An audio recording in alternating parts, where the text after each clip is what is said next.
Chers branchés de Vox Radio, sinon téléspectateurs en même temps, vous êtes évidemment sur les www.voxtogotv.com. Mesdames et messieurs, c'est l'heure de Vox Débat Politique. Et pour ce numéro, nous avons deux thématiques. Nous allons parler de la loi d'habilitation votée par le Parlement, la prolongation d'état d'urgence dans notre pays. Et après, nous allons aller en Afrique de l'Ouest parler de la crise préélectorale en Côte d'Ivoire. Alors, gardez l'écoute. Nous sommes avec un invité sur ce plateau. Vous le connaissez déjà, il est toujours avec nous, l'éditorialiste de notre entreprise de Vox, de notre entreprise de presse Vox Populi. Il s'appelle Urosama Achiraf. Urosama Achiraf, bonjour, comment vous allez? Bonjour Monsieur Passoki, bonjour à toute l'équipe Vox Populi. Nous sommes là ce matin pour édifier la population sur un certain nombre de sujets au nom de la liberté d'expression. Donc je crois que nous essaierons de donner le meilleur de nous-mêmes pour édifier, pour comprendre la subtilité de l'actualité sociopolitique togolaise. Voilà, merci pour avoir accepté de passer sur ce plateau. Et comme je l'annonçais au sommaire, nous avons des thématiques pour ce numéro. D'abord, nous allons parler de notre pays. Nous allons parler de la loi d'habilitation votée à l'Assemblée nationale, sinon la prorogation d'état d'urgence. Et dites-nous, quel est l'intérêt de cette prorogation d'état d'urgence à l'heure actuelle? Oui, bon, disons, pour commencer, ce qu'il faut savoir, c'est que nous vivons quand même dans une circonstance exceptionnelle. Et dans des circonstances exceptionnelles, il faut aussi des mesures exceptionnelles. L'intérêt de cette loi, tout simplement, c'est d'aménager un cadre juridique qui permet à l'exécutif d'intervenir ou à la puissance publique d'intervenir de manière légale.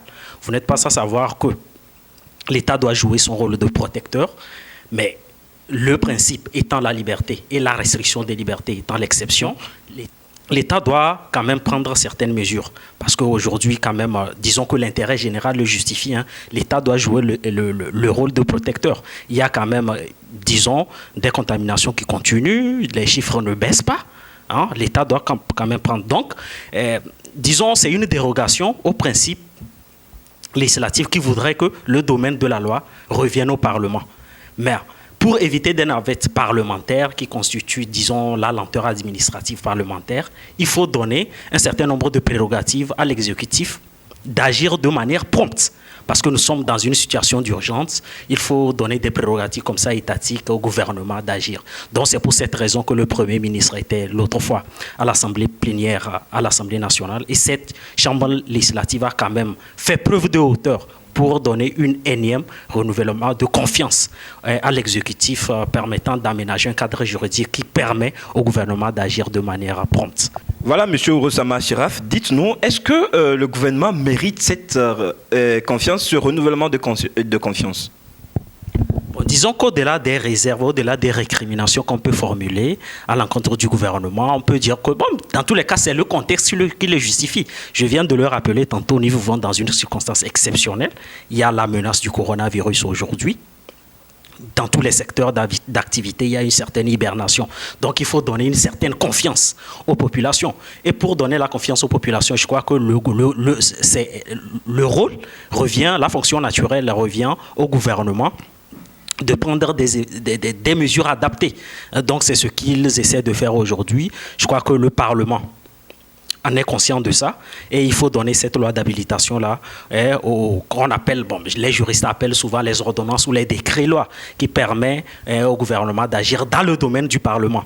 Bon, je crois que toutes ces mesures-là vont permettre au gouvernement d'agir de manière prompte, de faire preuve de célérité sur un certain nombre de sujets sociétals. Donc, je crois que le gouvernement doit aussi prendre acte, mais doit quand même prendre des mesures proportionnées, parce qu'il ne faut pas avoir une posture liberticide, parce qu'une posture liberticide peut aussi inciter les citoyens, disons, à porter plainte devant le juge des libertés, qui est le juge de droit commun. Je crois qu'on a une organisation judiciaire, même s'il y a des couacs, même s'il y a, disons, un certain nombre de dysfonctionnements, il peut y avoir une certaine plainte contre le gouvernement, et je crois que les conséquences en suivront. Merci. Est-ce que M. Urosama Achiraf peut essayer de nous dire un peu, parce que quand nous regardons, nous constatons que le mysticisme du gouvernement de cette nouvelle loi exaspère. Alors dites-nous, est-ce que c'est pas nécessaire de faire une pédagogie sur cette prorogation d'état d'urgence?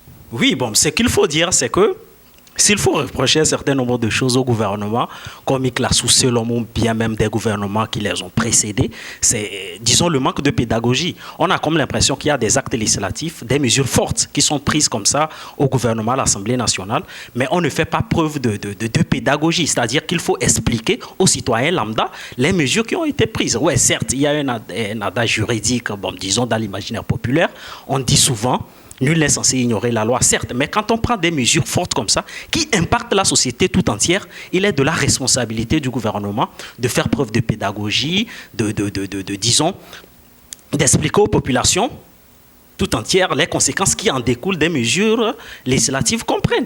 Donc, je crois que dans le cas d'espèce, je crois que dans les semaines à venir, le gouvernement, comme Ikla Sousselon, doit faire l'effort disons, de faire vraiment preuve de pédagogie pour édifier la population sur un certain nombre de choses. Parce qu'on ne peut pas continuer comme ça. C'est-à-dire, c'est une mesure quand même qui impacte la société, surtout l'étendue du territoire. Vous savez, les lois sont par nature impersonnelles. Donc, ce qui veut dire que ça ne vise pas une communauté particulière. Donc, ça vise toute la population, tous les citoyens togolais. Et je crois que lorsqu'on prend les mesures dont la teneur est d'ordre national, dont les conséquences sont quand même, disons, importantes, il faut faire preuve de pédagogie pour expliquer aux populations les tenants et les aboutissants des mesures législatives ou de la loi d'habilitation, comme dans le cas d'espèce. Il faut expliquer aux populations de quoi il s'agit réellement. Si vous venez de nous rejoindre, nous sommes en train de débattre sur la thématique selon laquelle l'état d'urgence pour le gouvernement Clachou a été voté à l'Assemblée nationale. Alors, dites-nous, M. Urosama Achiraf, est-ce que vous pensez que dans cette histoire de prorogation d'état d'urgence, les préfets et les maires seront outillés pour faire preuve ou pour respecter cet état d'urgence? Oui, bon, les mesures sont d'ordre national. Il y a ce qu'on appelle les autorités déconcentrées, c'est-à-dire les préfets qui sont censés incarner l'État dans leur circonscription géographique. Donc, je crois qu'ils sont quand même, disons, il y a les moyens juridiques qui sont là, parce que, disons, la loi d'habilitation constitue un ensemble de moyens juridiques qui permet à tous ces gens-là d'agir maintenant dans la légalité. Mais attention, je dis toujours attention aux dérives. Attention aux dérives. Je l'ai dit ici, la liberté étant le principe, les restrictions de liberté, c'est l'exception. Donc, il faut toujours agir dans le cadre de la légalité pour éviter des poursuites judiciaires qu'on peut éviter tout simplement. Donc, je crois que pendant longtemps, on a toujours aussi reproché à un certain nombre d'autorités déconcentrées ou les préfets de faire preuve de zèle, de prendre des initiatives solitaires que le gouvernement ignore tout simplement. Je crois qu'aujourd'hui, le gouvernement est conscient de ça. Il faut quand même discipliner un certain nombre d'autorités administratives pour qu'ils ne débordent pas de leurs prérogatives qui leur sont conférées. Donc, je crois qu'ils ont quand même des outils. Ça va quand même dans l'intérêt, disons, dans l'intérêt général et qu'il faut quand même agir. Bon. Aujourd'hui, je crois que la loi d'habilitation a été votée. Je crois que le Conseil constitutionnel également va se prononcer. Parce que nous avons une architecture institutionnelle et chacun doit jouer son rôle. Le Conseil constitutionnel va quand même, l'institution présidée par M. Aboudou Assouma, je crois que ce sont des magistrats de haut vol qui seront quand même tirer les conséquences qui en découlent et savoir si cette nouvelle loi votée à l'Assemblée nationale est conforme à la Constitution. Donc c'est quand même hyper important parce que si on veut construire un État de droit, une démocratie, il faut que chaque institution joue sa part de contribution. Voilà, je pense que le temps nous fait défaut. Mesdames et messieurs, si vous venez de nous rejoindre, vous êtes sur les www.voxtogotv.com. Nous sommes dans notre émission Vox Débat Politique. Nous sommes avec Urosama Achiraf. Parlons de la Constitution. Nous allons aller en Côte d'Ivoire et parler de la crise préélectorale dans ce pays. Il y a Guillaume Soro qui appelle un front populaire contre Alassane Ouattara. Et M. Urosama Achiraf, pensez-vous que la candidature de M. Alassane Ouattara est anticonstitutionnelle? Oui, bon, disons que c'est un débat qui intéresse, disons, presque tous les analystes sociopolitiques. Et je crois que dans la sous-région, il y a aujourd'hui une hystérie collective sur les réseaux sociaux, parlant des élections du 31 octobre à venir en Côte d'Ivoire. Ce qu'il faut retenir, c'est qu'il y a un débat juridique aujourd'hui. Je crois que ça participe également à la démocratie. Hein. Moi, je crois que lorsque des sujets majeurs comme ça s'invitent sur la place publique, chacun doit quand même s'expliquer. Donc, il y a des constitutionnalistes qui ont essayé de donner quand même des avis divergents, peut-être orientant leur raisonnement vers telle ou telle personne. Mais ce qu'il faut souligner, c'est qu'il y a une constance. Vous savez quoi? On ne peut pas aujourd'hui parler de cette actualité politique sans toutefois comprendre l'histoire constitutionnelle ivoirienne. Aujourd'hui, la Côte d'Ivoire est sous la Troisième République. Je crois que la Première République ivoirienne date du 4 novembre 1960. On sortait des années d'indépendance, ils ont eu la première constitution. Il y a eu la constitution de 2000, qui constitue la Deuxième République. Et le 8 novembre 2016, il y a eu l'adoption d'une nouvelle constitution qui annonce, disons, l'avènement de la Troisième République. Bon, maintenant, pour la légalité, où si Alassane Ouattara a le droit de postuler aux élections présidentielles du 31 octobre à venir, ce qu'il faut savoir, c'est que en 2000, lors de l'adoption de la Constitution de la Deuxième République, il y a une disposition constitutionnelle qui a été introduite dans la Constitution où on disait que nul ne peut exercer plus de 2 mandats. Vous savez, donc nous avons introduit cette disposition constitutionnelle-là le 8 mai 2018 chez nous ici. Donc ce qui veut dire que la Côte d'Ivoire, sur un certain nombre d'avancées démocratiques, est quand même un tout petit peu en avance sur nous. Mais en 2000, ils ont introduit, c'était l'article 35 qui stipulait que nul ne peut exercer de 2 mandats. Vous savez, donc le 8 novembre 2016, il y a une adoption d'une nouvelle constitution qui annonce l'avènement de la Troisième République. Et au nom maintenant du principe de la continuité constitutionnelle, disons, cette disposition-là a été introduite dans la constitution de la Troisième République. Pourtant, l'article 183 de la constitution ivoirienne actuelle dit que les dispositions actuelles restent toujours en vigueur jusqu'à l'introduction de nouveaux textes, si elles ne sont pas contraires à la constitution actuelle, bien sûr.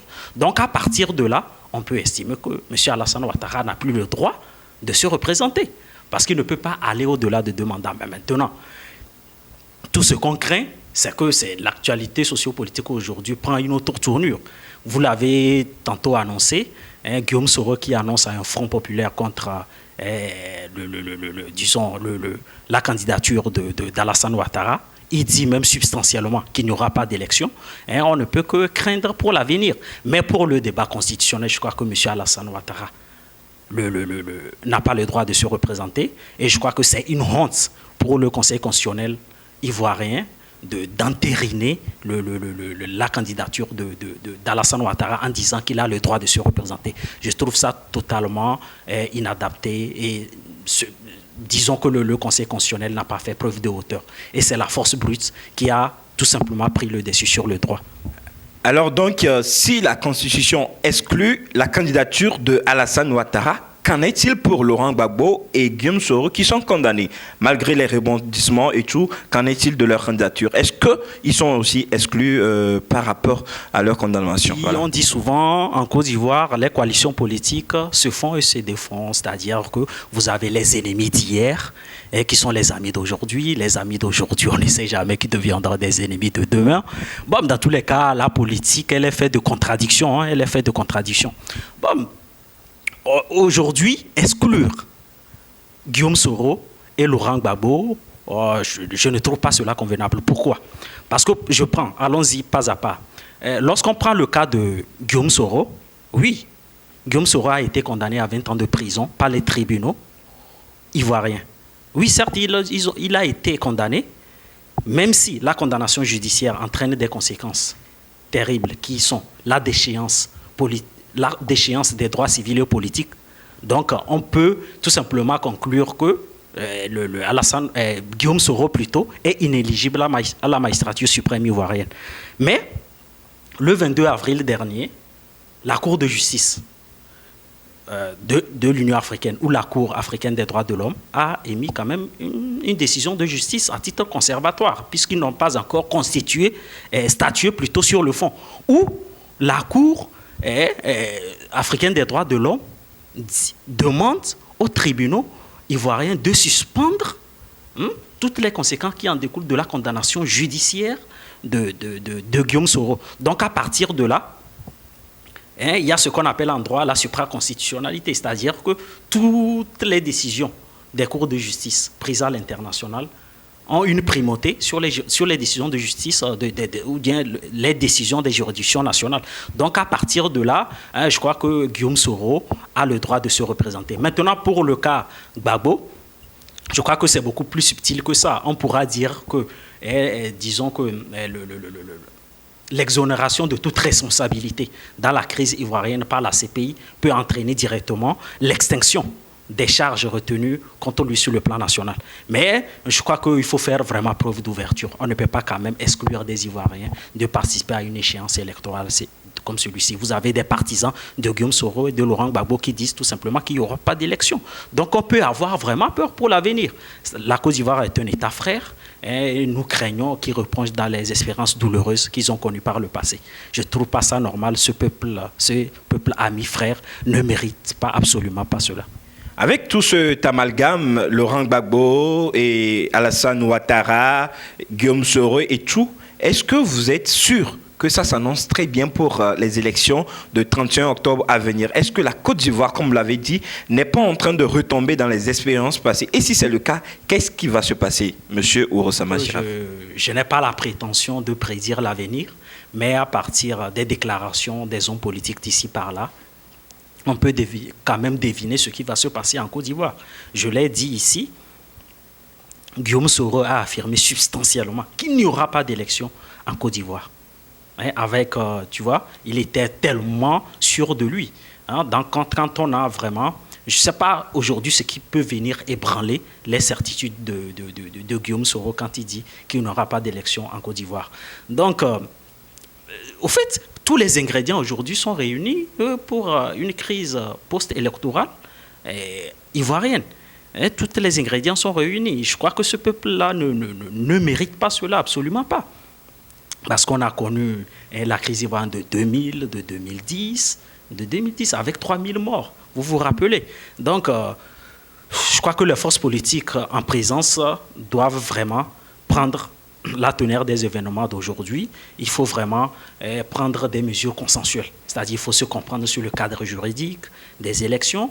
Et Alassane Ouattara doit, même si il estime que, disons, s'il prend par exemple l'initiative de faire un rétropédalage en disant que tous ceux qui étaient exclus peuvent participer aux élections, même s'il croit que c'est une démarche honteuse, qu'on peut le traiter de pusillanime en disant qu'il manque de courage, mais moi je dis tout simplement qu'il doit faire preuve de hauteur. Mais tout compte fait.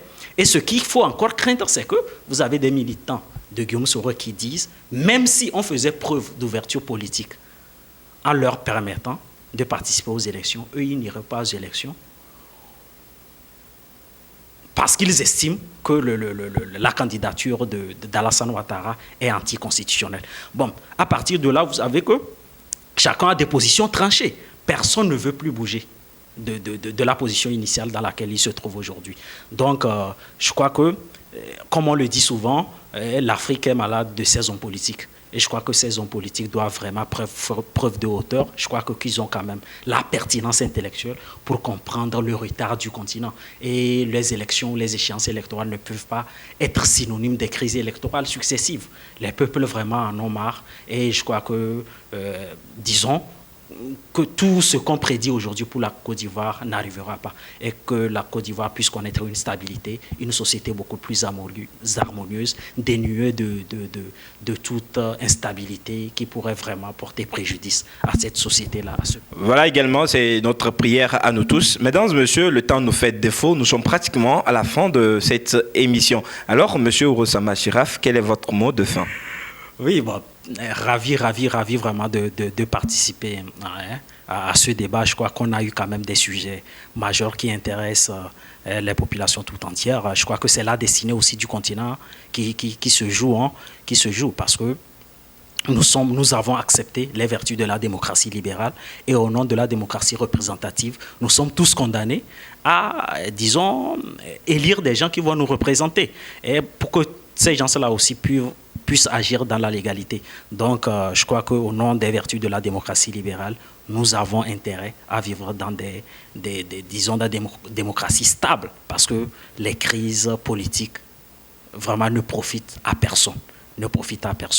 Et je crois qu'aujourd'hui, si nous sommes là, c'est au nom de la liberté d'expression, au nom des vertus de la démocratie libérale. Et je crois que le Togo également a pris acte de cela et qu'on ne va pas quand même, disons, faire preuve d'imbécilité comme les gens le disent, parce que nous sommes tous des frères et la politique ne doit pas être, je sais pas, une source de division permanente. Et je crois que je salue tout le monde déjà et je crois que tous ceux qui nous suivront trouveront nos débats pertinents et qu'ils, disons, suivront et tireront les conséquences qui en découlent. Donc merci beaucoup et merci Radio, à vous. Vous étiez en train de suivre votre émission Vox Débat Politique. Nous étions avec Ourossama Achiraf. Mesdames et messieurs, nous sommes à la fin de cette émission et nous nous retrouvons jeudi pour un nouveau numéro. Mais en attendant, retrouvez-nous sur les www.voxtogotv.com. Au micro, c'était Samuel Passoki. Merci également à toute l'équipe technique qui nous a accompagnés. D'ici là, portez-vous bien. Bye.